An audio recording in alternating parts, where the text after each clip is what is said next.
Hop Both. up out the bed, put my Did swag on. I say that right? Astronaut, astronaut. Astronaut? And that's absolutely correct. I would be There the you one to go. start it, and I would end up fucking crying and then writing a poem about it later. Yeah. My neighbor is probably like, what the fuck is happening? I definitely agree with like being a car snob. I love cars too, and I think it's probably the most masculine thing about me. The card Dude, throw. Is that what you were gonna say? Yeah, that was like completely unhinged. do you have any idea what I'm talking about? No. When did I do that? Welcome to Unshut, a place where if at any point you feel like you need to shut the up, don't. Hey Hudson, can you hear me? Yeah. Can you hear me all right? Yes, there you are.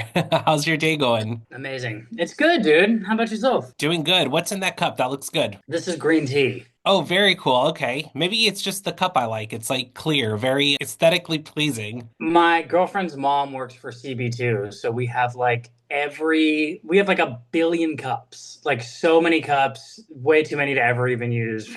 Like she hooks it up. Very cool. Yeah, I actually really like the clear vibes. I've been wanting to get those pots that are clear. Have you seen those? No. Yeah, they have these pots that are clear. I don't know if CB2 has them or who carries them, but I've been seeing these like pots that are clear and I fucking love it.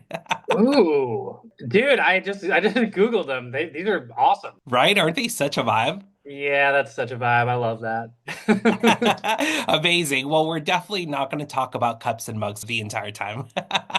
Fair enough. Fair enough. I know you're about to be busy in New York, is that right? Yeah. We just locked down a few on the East Coast, which I'm really excited for, I actually. mean, I know you're getting ready to literally do that in a week or so, or the first week of April, but are you going to have any time to slow down while you're there, or saving that for another time? Honestly, the next like 3 months are like pretty absurd. We're kind of doing these first handful of shows to play the record down for some people that are kind of important that we wanted to showcase that for. So it's like these kind of nice little evenings with some food and some drinks and like a nice like short little set of the record, and then hopefully some more touring in the summer. But these ones are kind of like one-offs. A couple in New York, some in Miami, Nashville, LA, and then just kind of mixing that in with the Spider-Man schedule of things, which has been fun but a little crazy.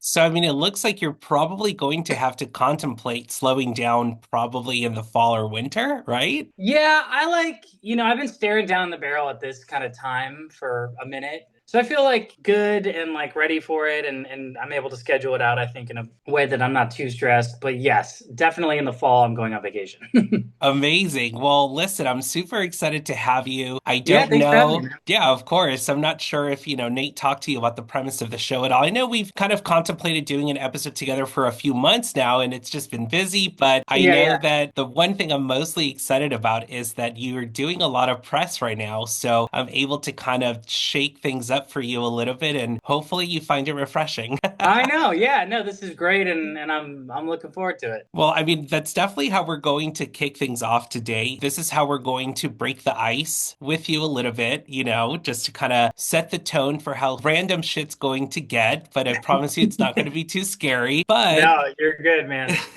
in honor of a previous interview where you greeted the host with a Soldier Boy ad lib, do you have any idea what I'm talking about? No, when did I do that? Dude, this was an older interview and she like said hi to you and you were like, you. And she was just kind of like, oh, I thought you were going to say something else. And don't quote me on this, anyone. I'm not sure if this is exactly what you said, but you were like, oh, you didn't like my Soldier Boy ad lib. So I mean, that sounds like me for sure, but I don't remember what interview that was. My God. dude, it was so fucking hilarious to me, and it just happened to be one of the first interviews I came across on YouTube. So we're rocking with it, and I thought it was hilarious as fuck. So this is going to be called Hudson Thames Tell 'em. So we're we're Hop both up out the bed, put my swag on. I'm saying. So we're both going to go back and forth just twice. You go twice, I go twice. I just want to hear the best Soldier Boy ad lib you've got, and that'll be it. Okay. It really has to come from your chest. Ah, you, You. you. Hey, Soldier Boy, tell him now. This is Hudson Thames, tell him. Soldier boy, tell him. My neighbor is probably like, what the fuck is happening right now? Dude, you've got my face burning red right now. That was perfect. That was awesome. I did, amazing. Well, what I also liked about that interview, which I wrote it down here, it was the Holly Wire wheel. Do you remember that? Yeah, so Hollywire is actually my friend Tony Moraz is the host of that show. He's a great dude. It was so awesome. And what I liked about it too is that on there, when you were spinning the wheel, you made a joke about like, oh, is it going to be a free car or something? So that prompted me to ask you if you could You're get gonna give any. me a free car, dude? That's so nice. You're welcome. Yeah, it's actually waiting out front. I'm just kidding. Hey. So, if you could get any car right now, what are you getting? And it cannot be a 68 DeVille, and that's for a Like It's Nothing plug. Like a 68 DeVille, she was always dressed to kill. Like a dream I thought was real, such a bitter pill. Don't know how to deal, honey. I'm burning hotter than the sun. She told me she was born to run. Then she put me on the tongue, took me like a drug, did it just for fun. If I could, then I would ask you one last question. But I'm guessing that you wouldn't even know.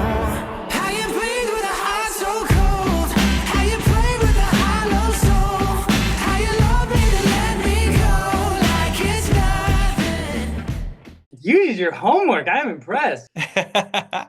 Any car. Well, you know what? Okay, so there's this kind of a multi-level answer. I just switched to electric, and it's so funny because I was like kind of dreading it. I was like, I guess I'll just get a Tesla, like whatever. You know, I really like cars. I like old school stuff. Like in a perfect world, I would be driving a classic car, but it's just not, practical in LA. So I was like, okay, I'll get a Tesla, but like they bore me to tears. And I got one and it is completely like blown my mind. Like it looks so boring, but what it can do is like insane. So I now I want to stay electric. I think my dream car right now would be the Porsche Taycan because that one's still, I love a Porsche and it's electric, so that's probably the one. Dude, so sick. I've been kind of like on this shift to wanting to make that move too. And the Rivians had kind of sparked my interest just because I think they look very foresty, very like The Rivians athletic are and sick. cool. Yeah, I love them. But those ones are like so much more expensive than I thought. I was like, oh yeah,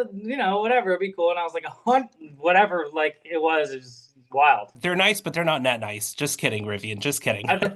Yeah, sponsor both of us, please. We'll do anything. Exactly, for sure. I definitely agree with like being a car snob. I love cars too, and I think it's probably the most masculine thing about me is that I do like a good car. So What about you? What's your favorite car if you could have anything right now? So right now I drive, it's not electric. I drive an Audi Q8 and it's so far one of the best cars I've ever had. However, I've been really into the retro Broncos. I think aesthetically they're so cute. Yeah, they're really cool. And is there an electric one of those? I wish, but there isn't. For some reason, maybe that's a different car. But it's funny actually. Before this car, I had an Audi Q5, and I was like, "Oh, this is my favorite car ever." I'm gonna stay Audi for life. And then gas decided to be $6 a gallon in LA, and I was like, "I'm done."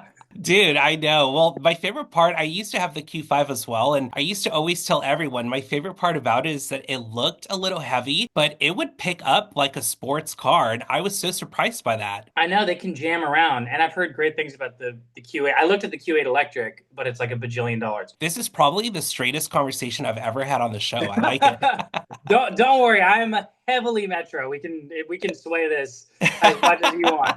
Amazing. Well, you've called yourself artsy fartsy before, and I wanted to ask you, what is the earliest memory you have of yourself where you were like, oh, the arts is for me? I mean, honestly, it's really been as long as I can remember. Both my parents are musicians. I don't even know you would call my grandma's best friend, who was like a second grandma kind of to me, ran an acting class. So it's like since I could like speak, I've just been like doing theater or writing songs, or I played sports too, just because like that kind of happened naturally in school. But that was what was offered as like a form of like expression or like helping, deal with your emotions and navigate things. So it was like just the first thing I reached for and has always really been there for me in that way. Do you feel like the way that you write on piano and the way that you incorporate piano in your music is a way of honoring that impression your dad gave you with his piano skills, I guess you can call them? Yeah, I think if my dad was a guitar player, I'd be a guitar player. If he was a drummer, I'd be a drummer. Like I knew I wanted to make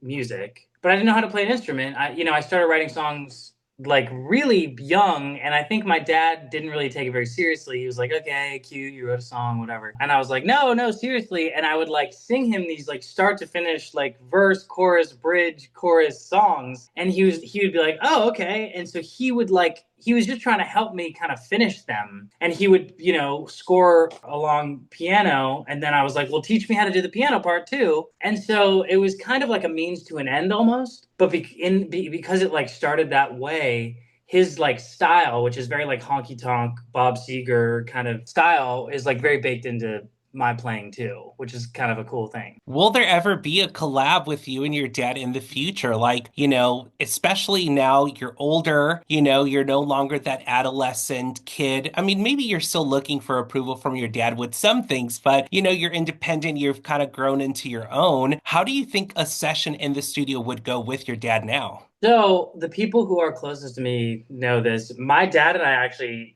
my dad's very much inside of my career and musical life, and it's actually like something that I'm kind of like one of the things in my life I'm the most grateful for is like my dad has always been there as a resource, but like never a pressure, and he's always just like down to help and has been in the industry for his entire life. So it's like I'm able to kind of workshop and flesh things out with him. And he kind of fills this middle ground between like a creative director or music director and like a manager where it's like I have my team, but for things where I'm like I don't want to bring it to the whole team, I want to just kind of figure this out, he's there to help me do that. And my parents actually, like during the pandemic, they both kind of work in the on the other side of TV and film now, but they were like they missed making music, so they started back up this 70s band, and they've been like playing all these gigs and like playing on like these boats and like just like saying kind of yes to everything, and it's so awesome. Like it's a sick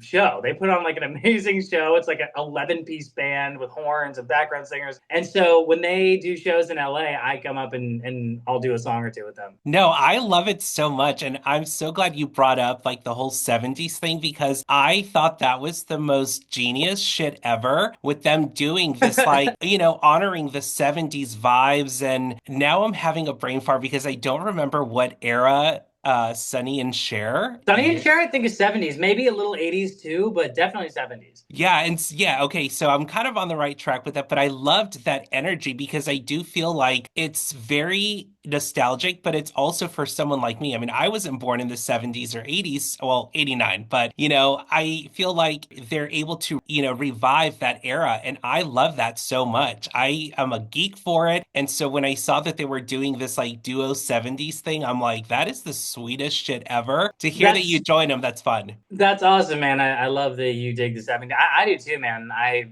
love that music. Such a great songwriting came out of the 70s. Well, and I will say this just to kind of give you a little bit of a heads up, a little bit of foreshadowing to the end of the episode. We are going to honor the love for the 70s with an unshut twist with one of your songs like you've never seen in your life. Oh So my hang on gosh. tight for that, okay?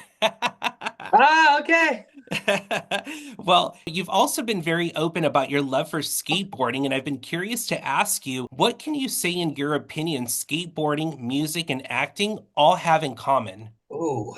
Well, for me, they're all very cathartic. Skateboarding was such an important part of my life, man. Like, I think it's probably one of the biggest things that like kind of kept me out of trouble, ironically. I think skateboarding gets this like really bad rap because a lot of the kids are kind of like punk rock and assholes, but it's a very innocent culture underneath it all. Like, I guess like every once in a while it's like you're drinking beers at the skate park or something, but it's more just about like it's almost like a sports mentality. It's like you're going back every day, you're trying to nail a trick. It's like it teaches you kind of consistency and dedication. And before music took off, I thought that was going to be my life forever. I was like starting to get small time sponsorships, and I really loved it. I still love it. And I was just like, yeah, cool. I'm professional skateboarding is like that's kind of the career path I'm going to go down. And then music started to become more real, more serious. And I remember I got really lucky. I should be way damaged body wise, and I'm not. Like I was able to bounce back a lot and like didn't really break many bones or anything. But once I started like throwing myself down like really big stair sets and stuff like that, I had like a really weird dislocation in one of my fingers, and I was like, shit. If I can't play piano again, I will never forgive myself. This isn't worth it. And I kind of chilled out a little bit. Well, it's so funny how the universe has a way of always kind of reminding you in a very weird way of like what your paths could be. And I sometimes do think that it challenges you in a way to see what decision you're going to make. And in my opinion, obviously you made the right choice because I think that without you having that like mentality or that thought of, dude, like this could be it for me. So is it really worth it? You wouldn't be where you're at today. It's just clever how that works, you know? Totally. Life is funny that way, for sure. Talking about your journeys and, the journey and the paths to where you're at today, now that you're gaining all this, newer notoriety, I guess you could say, with the show and with more music that you're putting out, how does Hudson navigate two completely different arts, in my opinion? Because where they do have a lot of similarities, something I haven't really seen a lot of artists talk about is how, for example, Hudson with music, you have a lot of creativity freedom, but when it comes to playing a role, it comes with a little bit of control, a little bit of restrictions because you're going off of a script, etc. How do you navigate separating the two? Well, luckily, I think they're always a bit separated for me. And I, for whatever reason, have been really fortunate in the aspect that when one thing picks up, the other tends to be kind of slow. Like I haven't really hit a point yet where I'm like, oh my God, I cannot physically do these two things at the same time. I'm usually able to kind of dice it up. And also like music is kind of a nighttime thing and acting is always a daytime thing. So it's like even the stuff that does cross over, it's like luckily the sets and people I've worked with are really cool. And if I have to get to a gig, they'll be like, okay, like we'll make sure we get you out of here. And like it's definitely been hectic, but they kind of give and take in a way that's just kind of like just worked somehow. Dude, I couldn't have said it any better. It's almost kind of like the role playing of real life, right? It's like you're actor by day, singer by night, and yet you're balancing it by looking at it that way, you know? Yeah, and luckily it's kind of continued to stay that way for now at least. Yeah, well, I love how it's working out for you. And obviously, I'm a big fan. I love everything you're doing. But I do want to go back to skateboarding real quick because I'm Yeah. laughing at something that I almost scratched off of the interview. And in a previous interview, you had called yourself a wimp after you hurt your pinky. In honor of your pinky, this is going to be Diary of a Wimpy Hudson. Oh my, that's hilarious.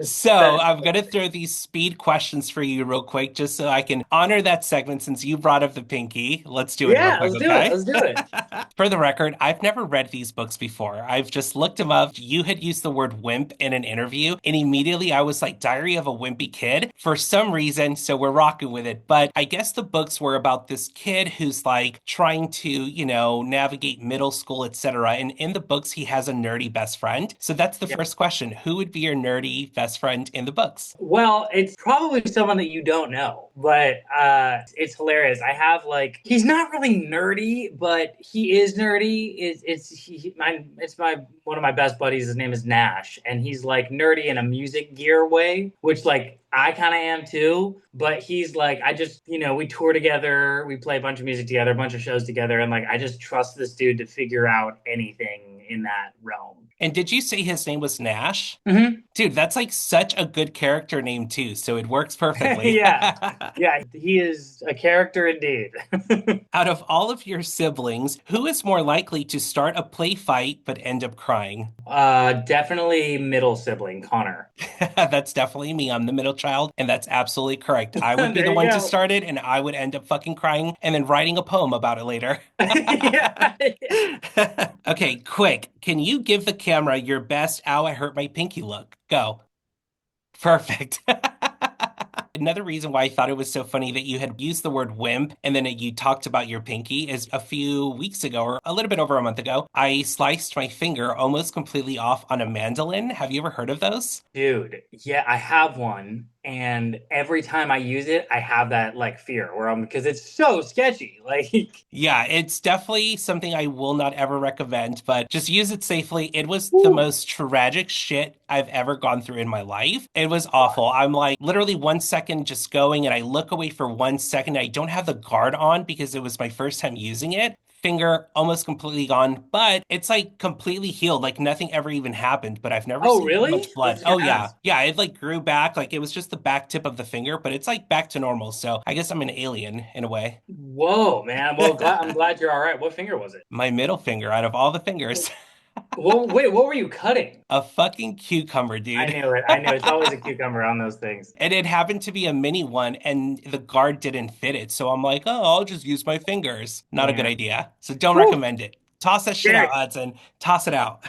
Yeah, do that. Well, while we're kind of on the topic of middle school, real quick, and books, I loved your Ryan Tedder reference on a video where you talked about always being a student. Do you think that rejection, I'm sure you have faced in the industry all these years, doing this from a very young age, is, part of what has helped shape that mentality? Actually, I kind of feel like they're a bit separate to me. I think the people that I strive to be like or that inspire me are fans of things. Like Ed Sheeran and a lot of these like really prolific, amazing artists that I really look up to. It's like I also see them get super stoked about other music and art, and I think it's important to allow yourself to continue to be stoked by things and inspired by things, and like hopefully be learning all the time, whether it's through travel and experience or whether it's through like a course or whatever it is. And the rejection thing, it's funny, in the music world rejection does not ever get to me, which is so weird. I think it's because music has started out as something that was like just for me. Like it was never to make money. It was never to be a pop star or whatever. It was actually like kind of a surprise when it started to take off a little bit. And so it's like I'm always going to make music because it's how I work through things in my life. And so it can never be wrong. Inherently it's like such a therapeutic thing for me that has already done its job by the time it's been released in the world. But on the acting side, yeah, like there definitely, when I was younger, it was really, really hard because it's like I'm really competitive. I at that point was like playing baseball and different sports, and like going to auditions and not getting the part was like a really hard thing for me. And then, you get a little bit older and you realize it's like, A, like you won't last 2 seconds if that shit is bothering you. But B, it's like there's so many reasons why you are or are not right for a role. And funny enough, it didn't really land until I was casting something and I was on the other side of it. And I was like, oh shit, like this guy is incredible, but he's just not the right guy. I had something very different in mind. And so that was like a really like healing moment where I was just like, oh, okay, like it's not always about your talent. No, well, I love to hear that from someone like you, especially who's dabbling in both industries, because I do think that it's just such a good reminder to anyone who wants to pursue anything creatively. Obviously, take the lessons where you can, but to also know when it's the right time to toss those feelings out and just move on, because that's how resilience is created. And you can't teach people how to have that. You just have to go through it, you know? Yeah, and I think weirdly because just the arts in general are so undefined and weird that I 9 times out of 10 the advice for anything related to it is just like reps. My girlfriend is a DJ, and recently things have like kind of picked up for her in a really cool way, and she gets really nervous before shows because she hasn't played a lot of shows before, and she's like, how do I fix this? I want this to go away. And I'm like, you don't. You just keep playing shows, and then one day you go and play a show and that feeling is gone. Do you think that creatively, I do find this very fascinating about your surroundings. There's a level of understanding to where if you would have, not saying that a relationship with someone who's not creatively inclined wouldn't work, but unless you know what it's like, you don't know what it's like to bet on yourself, it's hard to relate. Do you feel like that's something in relationships and friendships that you find common? Because I see that with your parents, and now I'm hearing this about your partner. She's a creative being too. So you both get what it's like to bet on yourselves, you know? Yeah, I think I do naturally crave that. it's the language that I speak and understand, and so I probably subconsciously seek that out on some level. Well, that's super exciting that it's picking up for her, and it makes me so happy to see her partner sitting on this screen, kind of glowing about it, because it's like that's that natural root of, wanting to root for the people that you love, regardless of what it is that they do. So I just love love too. So I think that's so sweet. Well, thank you, man. Yeah, it's been this like really unexpectedly beautiful thing because, when we met, she used to be a model and we kind of met after that. And now she kind of works in corporate world 9 to 5, but, is a very creative person. And I knew like kind of like made music, but it was more of a hobby. And basically like through her 9 to 5 got this like kind of really crazy opportunity to like dive in. It was like, yes or no, do you want to do this professionally? If this person was giving her a shot, and she was like, yes, absolutely. And so we've been able to, like, I'm helping produce her album right now, and so it's been like this dynamic and aspect of our relationship that I never thought we would really have, and it's been so cool. It's like this like breathe this whole new life in our relationship. It's awesome. Dude, well, I listen, I don't know much about her, but now whenever it's out, I cannot wait to listen to it because I am a strong believer of, having a solid foundation. And if the foundation is obviously love and, not even compatibility, but just acceptance of each other's art, there's no fucking way the music's gonna sound bad. And so I can't wait to hear it. I think that's so cool. Thanks, man. She'll be so stoked to hear that. No, for sure. I want to talk about Bambino real quick because there is a song on there that fucks me up, dude. It's my favorite song, and I've been dying to talk to you about this. And I Go. wrote on my notes, sonically, the waves in this song is just genius. I have to talk about waves with you. It comes in waves. Pull me under there, wonder, Novocaine. Indecision's my religion. Mary Jane. Drunk on the weekend, down in the deep end. Go insane. 'Cause every time it comes in waves. Don't leave me nothing. Treat me like you fucking mean it. How did that song start? I'm assuming on piano. It's my favorite fucking song. I'm hooked. Thank you, man. By the way, we're working on a remix right now that's so crazy. I'll send it to you after this interview. If you like that, you're gonna love this. Oh, I can't Um, wait. But how did it come about? Yeah, everything usually comes about on the piano for me. It's just kind of how I get the bones of it. And there's this dude who's so talented and like one of my favorite people to work with. We just like have this incredible shorthand. His name is David Ott, and he actually produced another song of mine with me called Only. These things don't end. Never had time to pretend. Never had time for a friend. We both know what it meant. Thought to have alone in my bed. Thought to have alone in my head. One thing only, yeah. These things don't end. Never had time to pretend. Never had time for a friend. We both know what it meant. Thought to have alone in my bed. Thought to have alone in my head.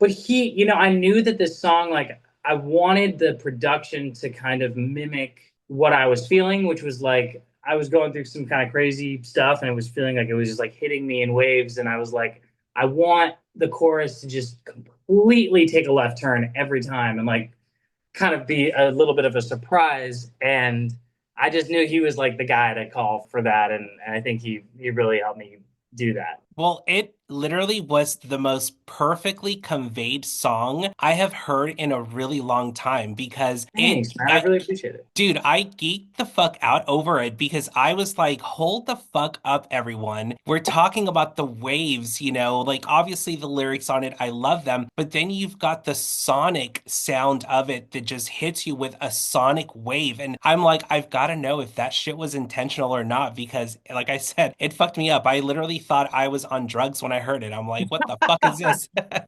That is the goal. That's what we intended. But yeah, like I also have like a weird obsession with just water and the ocean. Like it is my happy place. And so I was like, I want it to feel very visceral. like, it's kind of like enveloping you a little bit. Well done for sure. And now I'm curious, would you ever release these songs as just acoustics, whether it's on piano or just guitar? Totally, totally. Yeah, it's funny because when I play live, there's so many different versions of the setup. Like my favorite version is like the really big band setup, which is like six people on stage, some horns, a couple background singers, like then we can really jam. But sometimes it's a trio. It's just whatever I can kind of like afford at the time. And so I end up playing acoustic a lot, and I kind of have acoustic versions of all these already. So I would love to put out kind of a stripped album, I think, at some point. Well, consider this the first vote to yes on that project. You have it from me. Hell yeah, man. All right. I love Well, that. of course. And taking it back some before Bambino to your track Bruce Wayne in 2021, if your Spider-Man role in 2025 can have a crossover with a DC comic, which one would it be? Batman, for sure. Dude, that would be so sick. That would be so dope. I think Spider-Man and Batman, that's never happened, has it? I don't think so. Yeah, that would be, because those are my two favorite superheroes. So, Well, now that I don't know the answer to that, I'm gonna look like such an idiot to all the Marvel fans that are like, I thought you were a Marvel fan. oh, and let me tell you, you'll hear from them. Yes. In honor of your latest role as Peter Parker, we usually honor song titles on the show, but since you have episode titles, we're going to switch it up and do episode titles. They may or may not have anything to do with the show, but this is just how we're going to quickly shout out the show to promote the series. Are you ready? Ready. So the first one I have for you is episode 3. It's called Secret Identity Crisis. How difficult was it for you to keep this role a complete secret? So hard. Only because it ended up taking a long time to get the first season out because, we were, I think, just figuring out the identity of the show and like what it is. So there was a lot of like, okay, it's done. And then like going back and like we're re-recording stuff, rehashing stuff. Some of it was like animation or rewrites or whatever. So I was, like we're a year and a half, 2 years in, and I'm like, I still can't tell my fucking friends about this. This is so exciting, please. And I think that's the part that amuses me about this whole thing is that people don't realize how long the process is. So it's how long you have to go without hinting anything on socials. Like you literally do keep it to yourself. So that must be tough as shit. It is. It's an exercise in patience, too. And I'm such an impatient person. The next episode I have for you is episode 4, Hitting the Big Time. Can you think of a role, director, a gig, venue, anything in that nature that would make Hudson feel like I made it big time? I mean, my dream is to host SNL and or be the musical guest. That's like really the North Star for me. I can definitely see that happening for you 1000%. Let's go. We're going to manifest it on the show. And when Yeah, you do, we I'm are. going to make sure we play it back together and it will be just an awesome moment to have for sure. Put that out in the universe. I love that. Hell yeah. The next one I have is episode 5, The Unicorn Unleashed. Would you rather encounter a legendary creature such as a unicorn or a mermaid in real life? Ooh. You know what's weird is I feel like for some reason the last thing I saw mermaids in, they were evil. What was that movie? Where they were like scary. I think unicorn. I also like horses. You're like, all right, Diary of Wimpy Hudson Part 2. No scary mermaids for me. Yeah, exactly. No, yeah, unicorn feels right. Amazing. The next one I have for you is episode 8, Tangled Web. Who gives you the best advice when you're tangled in a mess? My dad, honestly. Like we have this crazy thing where we're just really similar. So I actually feel like I'm able to give him pretty good advice too, because like we are very similar in the way that we see things. That is so sweet. And I feel like that's so important to have, obviously, in this industry, someone that kind of, levels you out when you need it and someone that can get you out of your head when you're worried, It is. And someone that you can like trust is huge. No, totally. And since you said your dad, I'm curious to know, I wasn't going to talk about this one, but now I'm going to go to episode 9, Hero or Menace. Would your parents consider you a hero Bambino or a menace Bambino? Depends what day you ask them, I guess. Yeah, I would. They're really sweet and very proud of me. I would think they hopefully would look at me as a hero.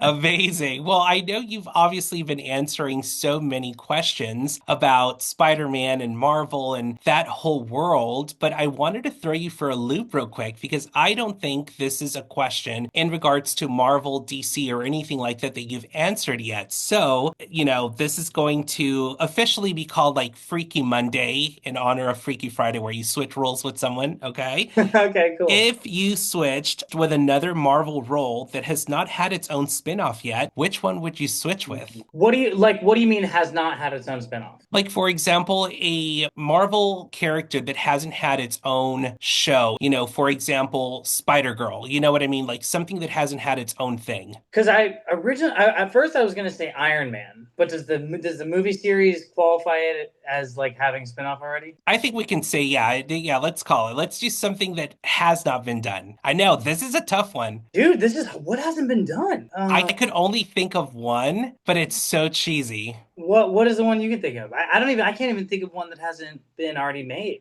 They've done like every spinoff. Which, ironically, I think you would be Ooh, a killer role for this. But tell me, go. You go first. my favorite one as a kid was Gambit, the card Dude, throw. Is that what you were gonna say? that's literally on my fucking notes. It was Gambit. No way. That's Yes, crazy. that is amazing. I think he was so good, like badass as a kid. Dude, no, I literally, and I'll screenshot this so that you have literally the Wow. timestamp on it. It's 5:40 p.m. right now, but I just took a screenshot. But I had wrote on there, I'm like, the only one I can think of is Gambit. He was my favorite growing up, and I think Channing Tatum was supposed to play him, but that's why Yeah, I I said, remember. I saw that. but that's why I was like, but if you could actually play it, I could see Hudson playing this role. Let's go. Dude, I mean, I would take that in a heartbeat. That's so funny, dude. That was my favorite too. That's amazing. Dude, I think that was a fucking sign. I love it. Incredible. Something I want to do with you real quick because I do want to honor the love for the 70s that I had seen, on social media from your parents and then obviously your music. And I always try to think like, how can I honor a guest on my show in a very different way? So I'm going to kind of put you on the spot. We're going to role play a little bit, Do but it. this is going to officially be our outro before we wrap up the interview, okay? Cool. Do you remember in an interview saying that one of your childhood dreams was to be the first Valley kid to go to space or something like that? No, I don't remember saying that, but it makes sense. Like I am obsessed with space. Dude, by the way, that vibe that you had on that interview was such a vibe. Like you had a fucking bandana on and shit. Oh, I know. Yeah, that was like completely unhinged. Yeah, I know exactly. I was wearing like a flowery thing, right? I think Yeah, so. yeah, yeah. So that was really funny. That was like last minute. I was out, I think skating with my friends. My best friend was behind the interviewer, like trying to make me laugh the entire time. So it was like such a fun like energy to it. No, it was definitely one of my favorites. And I was like, I've got to figure out a way to incorporate this into my show. And so this is how we're doing it. So you're going to play the role of an astronaut. Did I say that right? Astronaut? Astronaut? Astronaut? Fuck, dude, I don't know. English is not even my first language, so I fuck words up all the time on that Wow, show. I would never know. What's your first language? Spanish. Okay, nice. I speak those, man. Of course. Thanks, dude. All right. So I'm glad my accent doesn't come off too crazy. I appreciate No, that. not at all. All right. So you're going to be that. I'm not going to say it again because I'm probably going to fuck it up again. But Okay. I'm going to be, and this is all I'm going to say, I'm going to play Mary Jane. Are you ready? I'm an astronaut. You're Mary Jane. And that's all we get to know. Okay, okay. Okay, so let's get into character. You don't really know what character it really is, but we're just gonna improv, okay? Love it. Dude, indecision's my religion, and I don't know where I'm going. Where are you gonna take me? As passenger number 7 on the first voyage from Earth to Mars, you will be getting a tour of the outside of the planet, as well as a 30-minute tour walking on the actual ground of Mars. And the entirety of it will take about 27 hours, and we'll have you back on Earth tomorrow. Dude, I couldn't think of the word planet. I couldn't get it out. Yeah, yeah. Did you catch my reference in that of one of your songs? Little waves drop in there. I see Dude, you. come on. It's my I see fucking you. favorite. I had to. Dude, amazing. I can't wait to send you this remix. Dude, I can't wait to listen to it. And by the way, the stoner Mary Jane vibe was from that 70s show, when they're in the attic or the wherever they are, when they meet Yeah. together. Dude, I love that 70s show. It's Dude, like it's that's like iconic. I can just put that on whenever, like in the background, and it's just like good vibes. Yeah, and that's literally exactly how I also lose my words because they weren't in an attic. What the fuck is that called? Where do they go? It's downstairs. Basement? A basement, yes. Yeah. Yeah. Dude, the brain fog is real. I swear I'm not high for real. Trust me, I know the brain fog well. Thanks so much for being a good sport and like again honoring the premise of the show, which is answering questions you've never been asked on record before. I had so much fun with you, and so I'm dying to hear this remix, and I can't wait to see what else is in store for you. I'm pumped. Oh, thanks so much. No, dude, you crushed this. This was so fun. Dude, I had so much fun. I swear people are gonna think we like, this is just a reconnection, Yeah, 100%, 100%. Dude, I'm down to hang anytime, and I so appreciate it. Dude, I appreciate it too. Good luck with all your travels and everything else. And lastly, tell everyone where to find you, stream your music, where to find you on socials for those that are listening, not watching. I'm on all socials and streaming platforms under my name, Hudson like the river, Thames like the river, and Bambino is streaming now. Your friendly neighborhood Spider-Man is playing now on Disney Plus. Amazing. And by the way, I had to write on all my notes Thames because for so long I was thinking it was Thames. So talk You about and butchering words. everyone else, by the way. It's yeah.